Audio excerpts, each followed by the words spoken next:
Okay, I hope we get it right this time. We test run all this. I wonder why it's now proving difficult, but I believe that we'll get it right this time around. So good afternoon, everyone, and I believe that you've had a great day so far. You're still having a great day.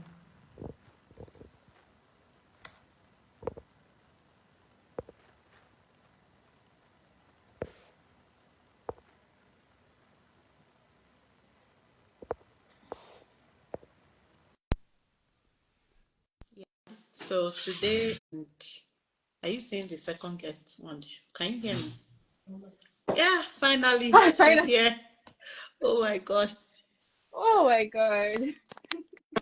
Can you hear Afternoon. me? Yes, I can hear you now.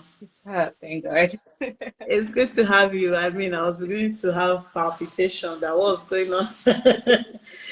IK, if you're on the call, please send me a request and I will bring you on board right away. So, without wasting time, the time we'd already wasted, I will just proceed to introduce our guests and the whole program to start with. Um, as I rightly said, today is World Sickle Cell Day, and this program has been put together by Gemstone Sickle Cell Foundation.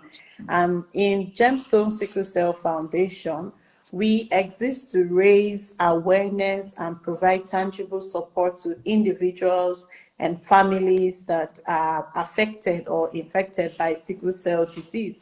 So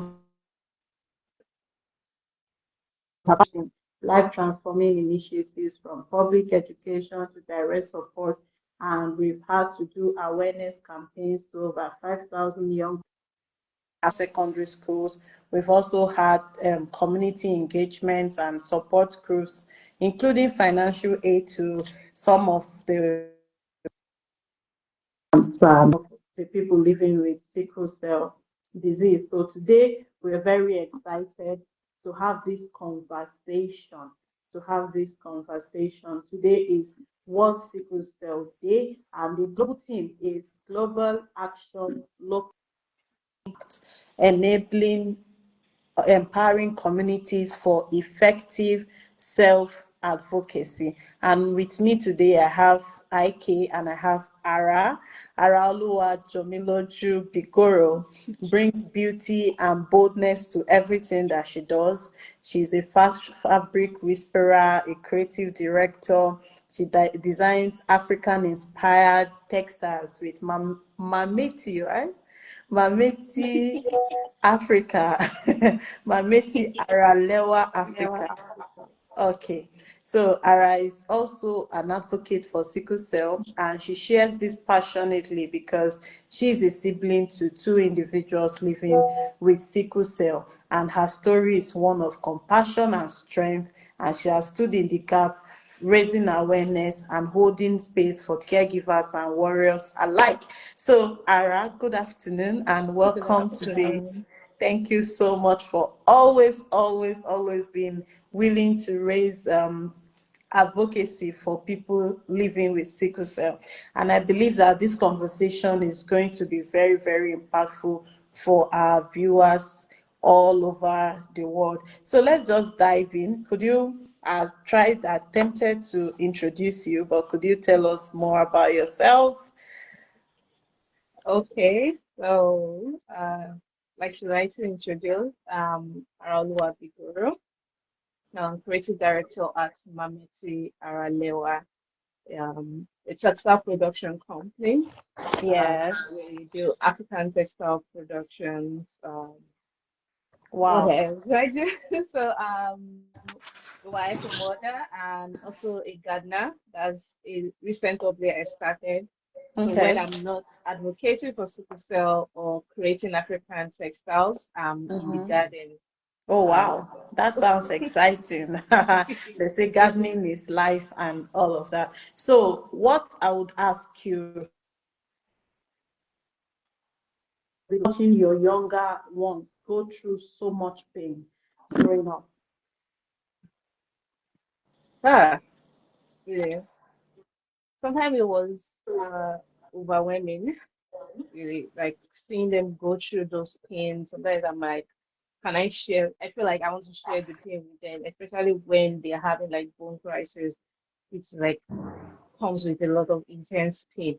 I want to Yeah. share the pain with them, but the truth is, I can't share the pain with them. Mm-hmm. I just have to be there for them, and offer the love and support that I can. So, despite it being overwhelming, sometimes it makes me see them also in a different light. Oh, I can understand that.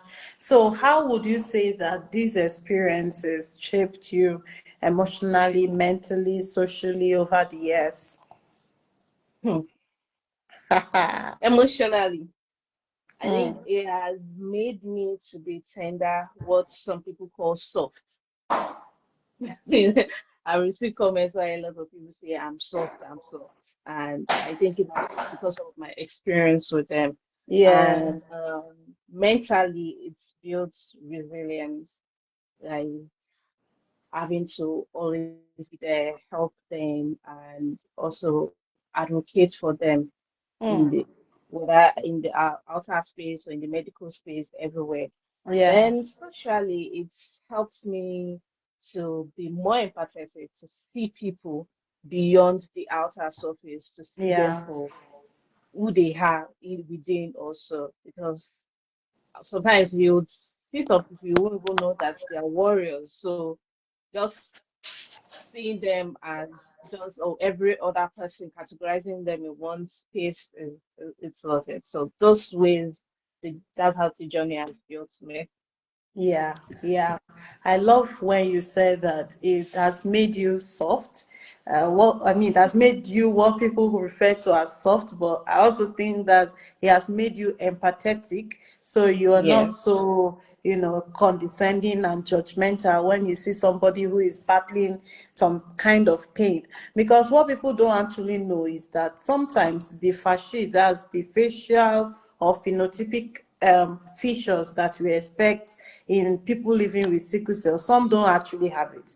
I've Yes, seen a that is girl so true. living with sickle cell. She was as robust as I am, like very. So there's no way to, there's no way to really know. But you have to understand when crisis start that the ball will change, and it's that Hmm. empathy that you will be able to give them the support that they need at that time. So did you actually feel supported by society, throughout your experience? Because today we're talking about, community engagement, empowering people for self advocacy. So did you feel supported in any form by society, maybe your faith group, your schools or workplaces, whether you as a sibling to the warriors or your warrior siblings? Do you think they felt really supported by groups around them? So, for faith group, I would say that we felt supported. I Mm, mean, I remember while growing up, we had a lot of church members, our pastors coming over, especially when they were had to be on admission for a very long time. They will come yes. visiting with fruits and prayers and all of that. And I also remember at some point they will help us take shifts when Wow. so that my mom can get some bit of rest, even Some family rest. members did. Yes. Mm-hmm. Mm-hmm. For schools, I don't know if things have changed now, but then I won't really say she was supported. And I'll give you an instance. Go ahead. So there was a day, I don't know what happened, but I know that my sister came back from school and all her back had Mm. marks. She was Wow. beaten in school. Wow. Not only was she beaten, she was asked to do front job from the school gates to the school assembly. Whoosh. And when she That's came home, she was running serious temperature, like she was really hot. And my mom was very furious that why would they do such a thing? Because she had written a letter to the school prior to when they got admission to that school to tell them that, okay, this is their condition. We are not saying don't punish them, but there is a level of punishment that you can give to them. That is and life please pass it threatening. on. Yeah. So please pass it on to the teachers. Now, giving a warrior a frog jump punishment, they can have crisis the next day in their leg because of how strenuous frog jump the exercise is, and that is what eventually happened. So she was really mad at that. So Wow. because of that, I'm saying I'm not even sure. I know nowadays I hear that they don't beat children in schools and no, but then that's how That was we felt. very, and Yeah, what you said regarding mommy giving them a heads up is something that is very paramount, right? Because some persons have children living with sickle cell and they don't inform the immediate community, especially schools, that these children yeah, are going to have to interact with other people. And to be honest, these other people may not also be learned or know anything about this situation hmm, or how to even help. So that point, that step that she took as a caregiver is something that we are encouraging also, that if you have siblings, if you have children who have sickle cell, when you enroll them in any form of community, maybe a sport group, a school, a church, teenage group, all of those things, let the people in charge be aware that there's something going hmm, on with my child, and they will not expose them to very strenuous activities that can, bring up crisis. Unfortunately, these people, even after they had been told, they felt they reserved the right to cause hmm, problems. But if it's in a sense society, they could be sued, because I mean, we if informed you, and that should count for something. So we are also yeah, using this medium, right, to reach out to communities like schools who have people living with sickle cell. They need to offer support from the management level to the lowest level. Support needs to be yeah, offered so that these children can also be with their mates and study and be exempted from some strenuous activities that will cause a deterioration in their health. So I will ask you again that this year's theme is global impact, global action, local impact, empowering communities for effective self-advocacy. So if I'm to ask you, what does self-advocacy look like to you in real life? hmm. It means learning to speak up, Mm, learning to speak up, even when it's not, when it's uncomfortable. Asking questions at the hospital, correcting assumptions, because there are a lot of assumptions that are still out there that are not correct. So correcting the assumptions, making sure that your pain and your loved ones, they're not brushed aside, because yeah. people do that today whereby you're like, no, it's not that serious, and but you're not the one feeling the pain. So ensuring that their pain is not brushed aside, and also refusing to be invisible. So because your pain has been brushed aside, you just let go and just be yourself, put yourself back in one shell, but that's not it. You Yes. have So to stand up for yourself and refuse to be invisible. awesome.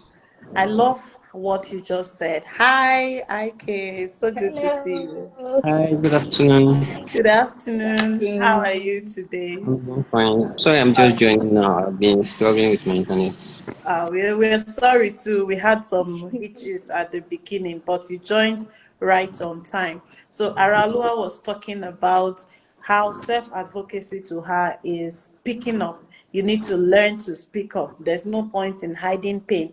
And again, it's still linked to the people around them, because sometimes when you speak up to the wrong audience, there might be stigmatization and all of the Exactly. issues that make people not want to Exactly. ever say anything. So before I proceed, I would just want to reintroduce IK. IK is Ikechukwu Agbai. I don't know if I'm pronouncing your name properly. Bye. He Yeah. is a seasoned professional with 6+ years of experience spanning digital marketing, data analysis, and program management. And as a dynamic sickle cell warrior himself, he blends strategic storytelling with strong technical expertise to spark real impact in healthcare.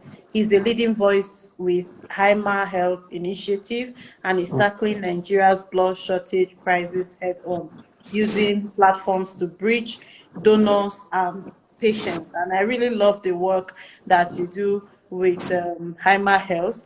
Thank you And so I much. mean, we've come a long way. It's been so long Yeah. since the days of blink cards. So, Ike, can you share what life, was like for you living with sickle cell when you were growing up?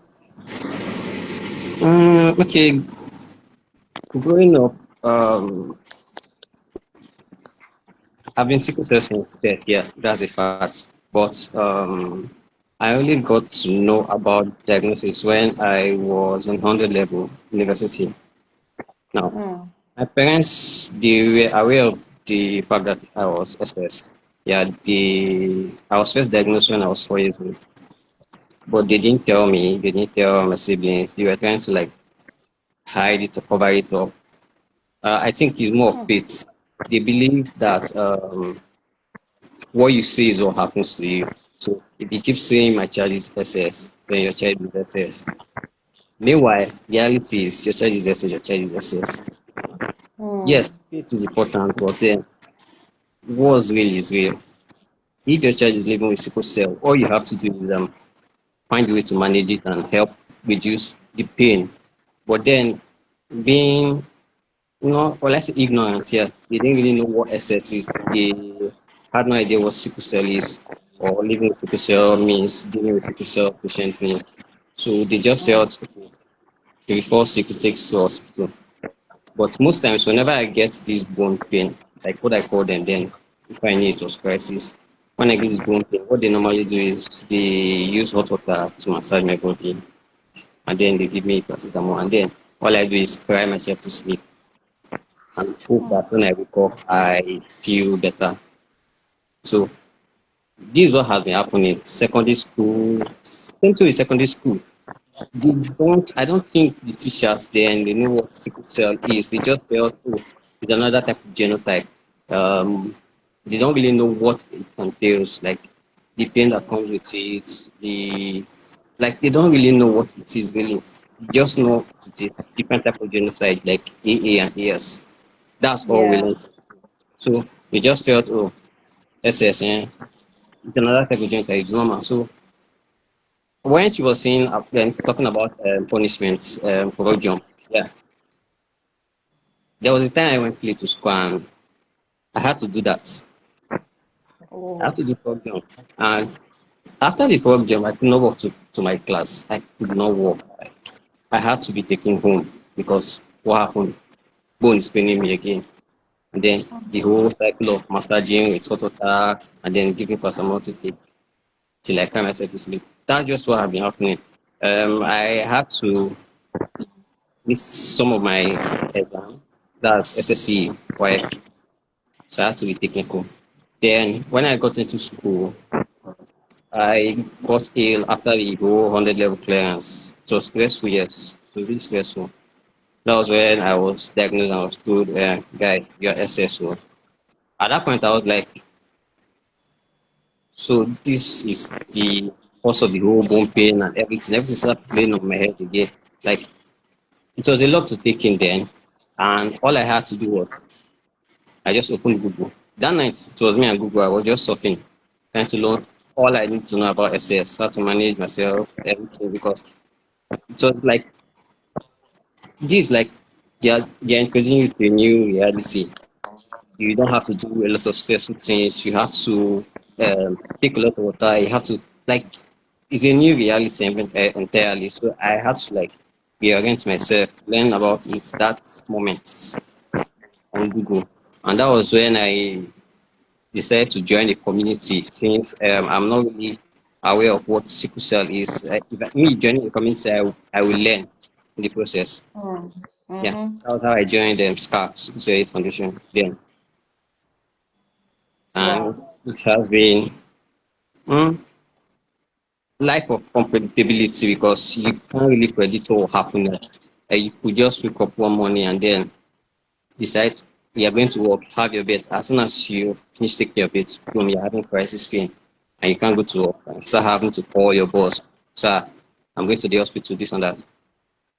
That's just it. Living in Sokoto is just life of unpredictability. You just have to prepare and then know your limits.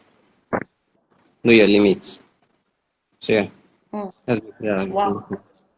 I love the perspective that you shared, the part where he said living with sickle cell comes with a lot of unpredictability. There's just so many things. I remember you and I, we've even had that sort of experience where we Mm. had this event that you were supposed to be a Yeah, guest and you exactly. had crisis, and you couldn't come over for the event Yeah. eventually.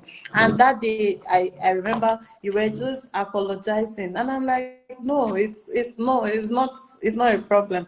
So, and from the conversation I've had with both of you, I have already noted one of the strongest communities where effective self-advocacy needs to begin from.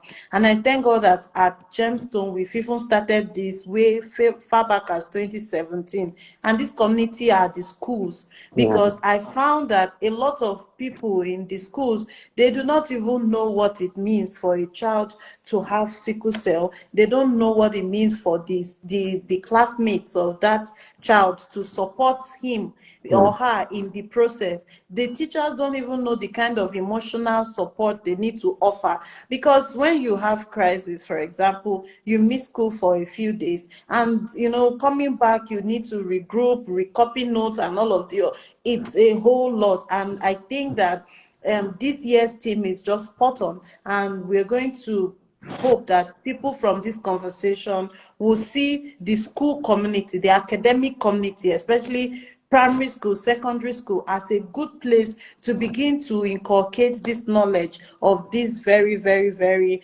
menace that is called sickle cell. So just once again, Ike, I would ask you that what gap do you think currently exists in terms of community support? At least you have been a member of Sickle Cell AIDS Foundation, SCAF, for a long time. So what gap do you think currently exists in terms of community support, and how do you think we, with vested interest in sickle cell, can help to close these gaps? It's basically this knowledge gap. Most people just feel sickle cell is another genotype. So this knowledge gap is a really big problem.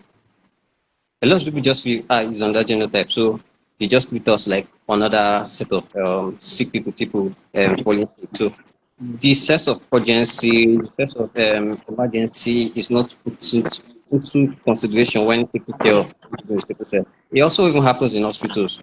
Um, Most hospital caregiver don't really know what it means with a patient saying, I'm in crisis. At that moment, it's an emergency. All you have to do is admit the patient and start trying to manage the pain. That's what you're supposed to do. But most Manage the hospitals, symptom. yes, manage the pain. That's pain at the moment to try and help the patient so you will be in less pain. Then you can now start talking about why the crisis is happening and then trying to find the root cause of the crisis. At that moment, what the patient needs is pain management. But Mm. most hospitals just feel, oh, at that moment, they start asking you, okay, what's your name? Where are you coming from? All those They are taking history. unimportant questions. Yes, like, it's an emergency for God's sake. Like, will I be here crying my eyes? Like, crying this way and just ask me what my name is? Guy, give me 10 minutes. Let me feel better. Then I understand. you can Mm. talk about this. It's very simple. Then there's the part where a lot of people feel you exaggerate the pain. Both workplace, most of your friends, they don't really believe that the pain is that deep. Yeah, you just feel it's not that deep. But then Yeah, they you have don't to feel like it's that deep. experience it, Mm-hmm. you know.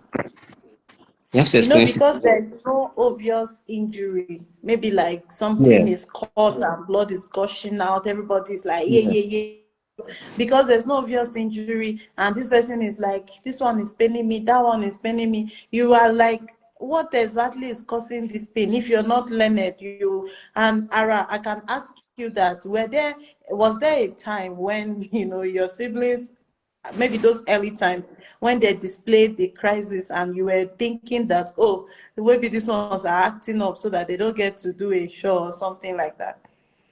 Hmm. Yeah. No, no, no.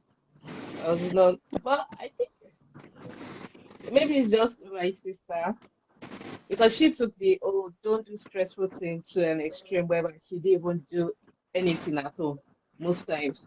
So I'm like, you're just trying to be lazy, but to an extent, that didn't last for long with me. I just had to brush it off and realize that okay, she's really taking more of her self-care more seriously than I'll consider. Awesome. So, there's so many misconceptions about sickle cell that is held by the public.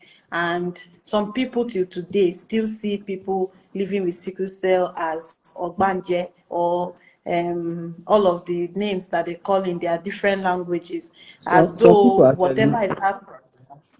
sorry, some people actually believe when you get to a certain age, sickle cell stops. Like you stop having crisis, you stop having pain, and life becomes normal for you. Yeah, What's your someone hold still on to said that that to belief? That me last belief, week.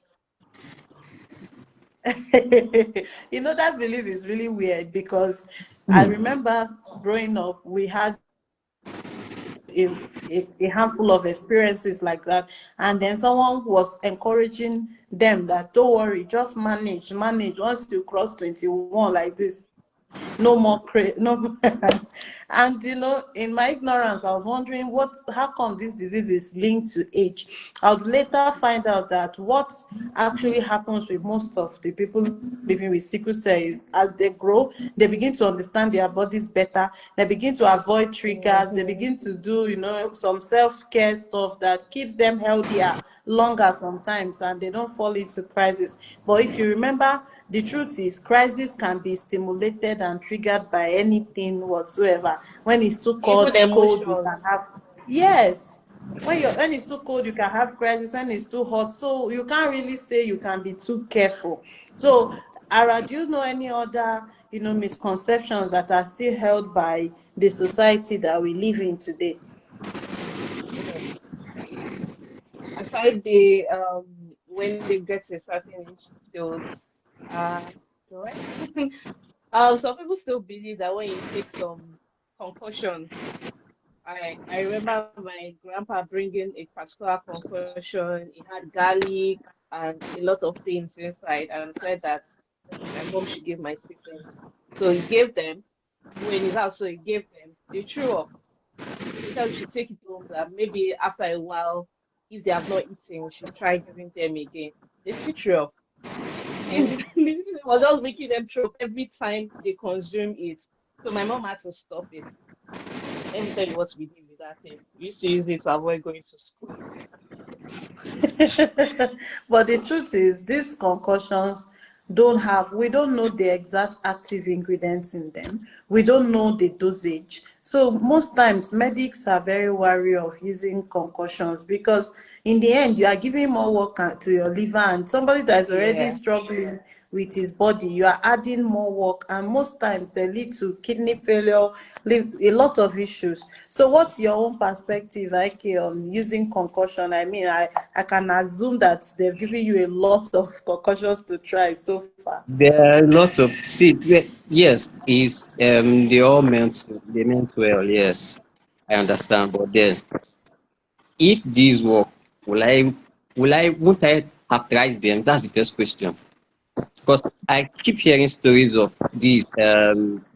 It doesn't just end at concussion. It goes as far as extreme, taking your child to a church and start plugging them with boom to wipe out the whole sickle cell from their body. Like Are you extreme measures. Like serious? I've heard a lot of stories, like being with Wow. the NGO I work with. there are a lot of stories you will hear, there are a lot of things you will see. It's just crazy. It just has to do It with knowledge, is. education, It awareness, is. because they don't know. They don't really know what it is. So they just feel, oh, take this, it will work. Take this, it will work. It works for the, Yeah. it works for that, so it will work They'll for start you. doing No. try and error with everything. Try and error. And this is for people that are watching and people that are watching after now. If you have a child that is exhibiting symptoms that you are not sure what it is, take the child to the hospital for proper test. It doesn't even matter whether it's sickle cell or even malaria symptom. Self-medication has caused more harm than good in this country. If you're not sure what the person is exhibiting and is recurring, take the child for proper see, there's a concept of late diagnosis and misdiagnosis that has even caused a lot of problem as far as sickle cell is concerned. So I want you both to speak to either of the two. Ara, you can speak to maybe late diagnosis, and then Heike, you can speak to misdiagnosis, how that this can even be a major issue that we are dealing with, especially in sub-Saharan Africa where sickle cell is endemic. You can go first, Ara. Okay, so for late diagnosis, I'll share the story of a church member in the church I grew up with. She has three kids, and the middle child fell sick, and it became something beyond what she used anti-malaria to treat and all of that. So she had to take the child to the hospital. They were in the pediatric ward, it was getting worse, and they decided to run a genotype test, and they found out that the child was SS. The child was, Oh I think, about 5 or 6 thereabouts. So meaning that when she gave birth to the child, they didn't run the genotype test for the child. So all the while wow. the child has been falling sick, saying her leg is paining her, one thing or the other. She just thought They it was kept, regular pain and just kept giving anti-malaria or antibiotics or what have you, my not God. knowing that the child was a warrior and needed a Hmm. different kind of medication. Eventually, the child Yes. died, Oh my God. and I imagine what it would have been if she had known earlier that that child was a warrior. The case would have been different. Yes. Yes. So this is like to the government, or even body that is over the medical system, that they need to enforce um, genotype test once the child is being given birth to. Last 2 years ago, I gave birth and no genotype test was run for my daughter. I had to ensure they do it. So even till now, they're still not doing it. So it's something we need to enforce, that they have We to do need the to, genotype so that they yes. can know early. Yes. So that parents will not just keep giving birth, not knowing that their children are warriors or are carriers, and they can get adequate information on time. Yes.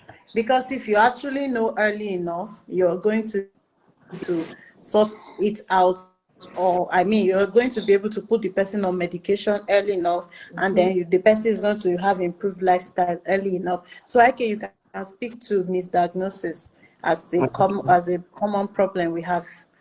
And from his reference, most patients, most sickle cell patients, with their experience going to hospital and the way they get treated, the way the hospital treats them, the doctor, they just feel they can manage themselves by themselves at home. And most times they tend Mm, to diagnose the cause of what's making them have crisis. Uh, crisis can yes. be as a result of infection, can be as a result of triggers like change the weather. It can be caused by different things, but you cannot really diagnose yourself here in your house. Yes. You have to go to the hospital. And also, most of you Yes. don't really know. Okay, take for instance, VOC, vascular police crisis, and this clinic. I think one of these clinic complications. Yeah, it gives up the Like same what's it called symptoms. Like yes, splenomegaly. give the same pain on your ribs. That's on your side of your chest. Yeah. The same Yes. symptoms. If you are not careful, you might think, oh, it's just acute chest syndrome. and then you just treat for acute Yeah. syndrome, treat for pneumonia, and then you send the patient home. But most times, if you don't really check properly, you will not find out that it's the person's spleen that is bad. That has to Mm. be removed. Mm-hmm. So this is already a big case. Like, by the time you send the patient home and it ruptures or something happens, you're hearing um, the patient passed. So it's Yes. important to go to a hospital or a specialist. Have a specialist you can see. Most times it's advisable to use federal or state hospital because yes, they are specialists for you to see. Mm. Yeah. Most private hospitals don't really Awesome. have I love specialty. They just have this specialist general general doctors. medical Yeah, yeah. practitioners. So yeah, Yes. importance for Yes. seeing So a specialist. Yeah, it's very important. So avoid this you're right. misdiagnosis. You're right. Very, very important. I love the part where you also mentioned that there are symptoms that appear similar. And if you're not careful, you are treating what you think it is. Meanwhile, it is not that stuff. And that might cost you more than you bargained for.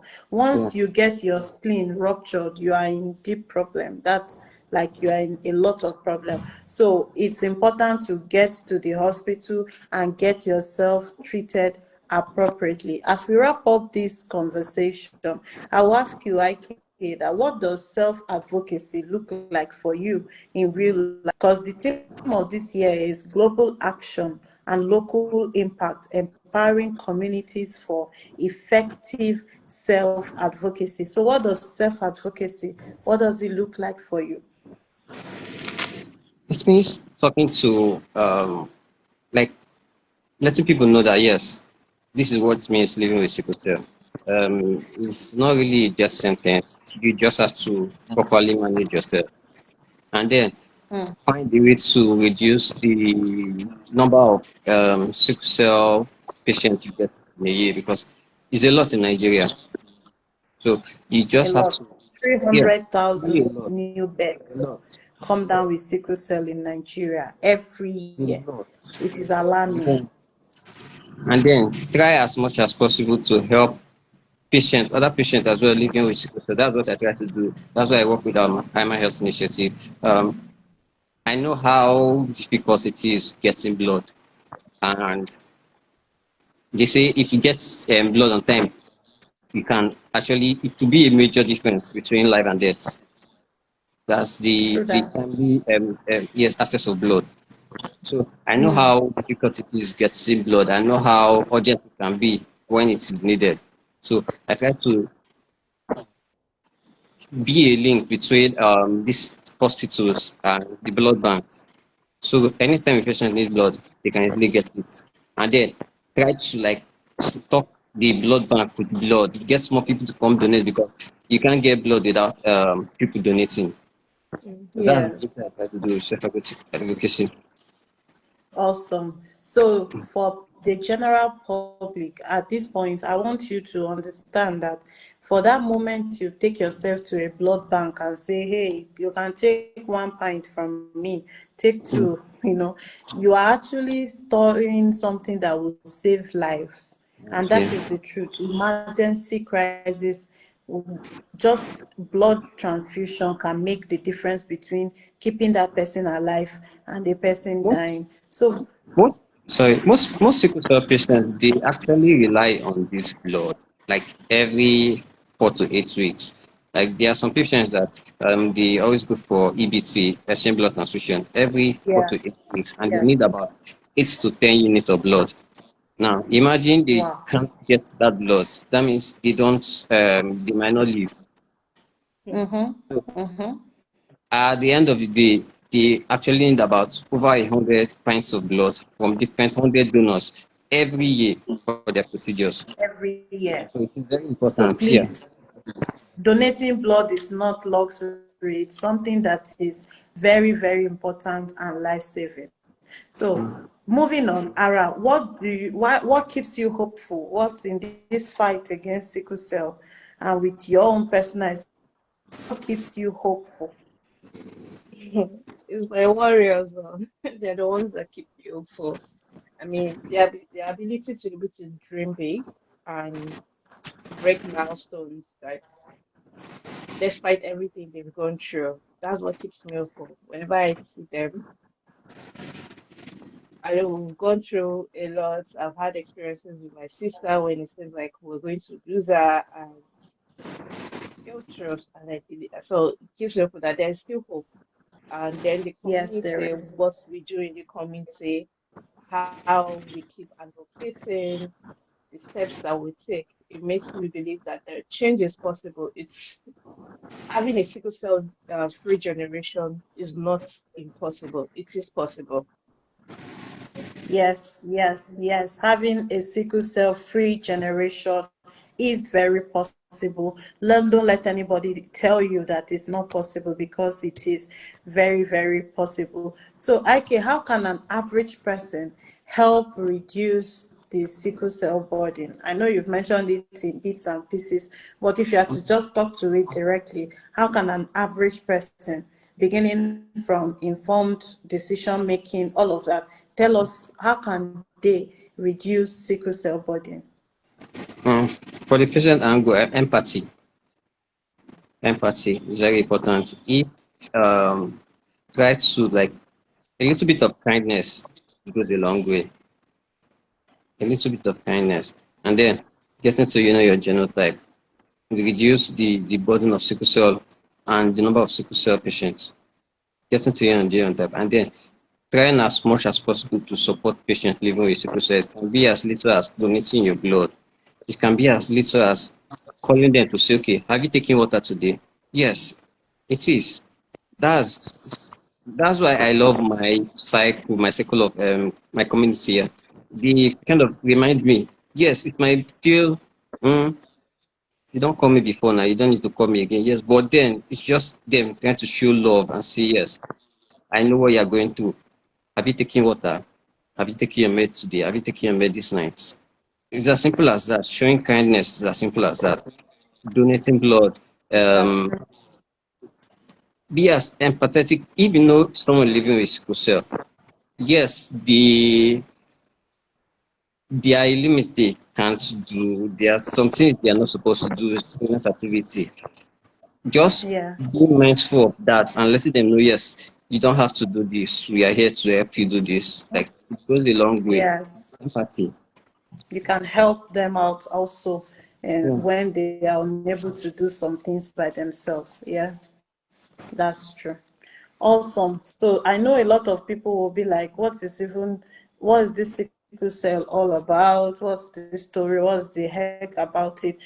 Please, I have written in a story-like novel, and that was what made Ike and I to connect. I think he read the novel and he was Yeah. like, yeah, this is the first time he's seeing somebody really describe the pain of sickle cell in Yeah. a relatable way and not. So you can find the book blinkered on my page or on the Gemstone page. You download and read it. I can let you go for free. The coupon code using Grace, you can download and use so that you can know more about sickle cell. The hard copies are available for purchase. If you're interested, do feel free to inbox and let us know how we can get it to you. So finally, my beautiful people, I would like you to say a word to young people out there.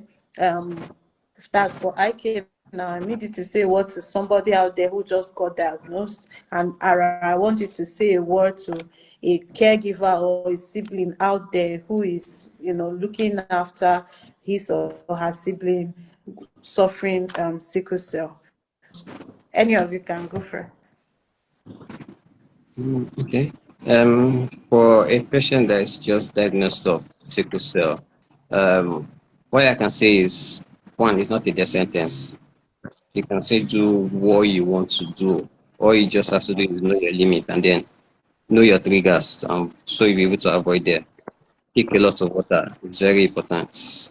Take a lot of water, and then don't forget your routine med.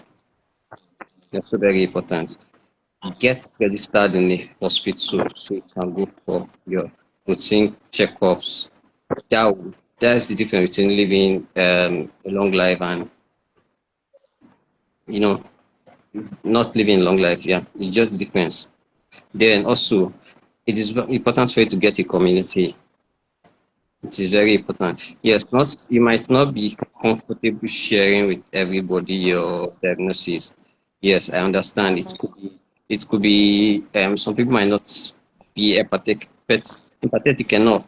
Some people might start stigmatizing and discrimination Mm-hmm. might come in. But then if you share with some people, some nice people, like you able to like it makes everything kind of easy. They become your support system, like it makes things easy.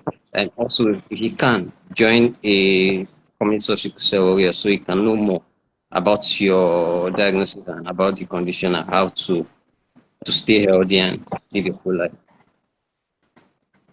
Awesome.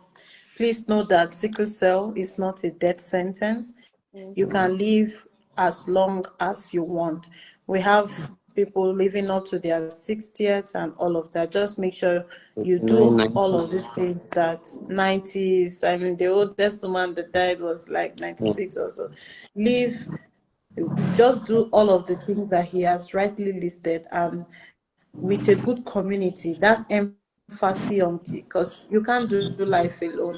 You need somebody to share with you who also can understand what you are going through and can also give you support morally and emotionally. So over to you, Ara.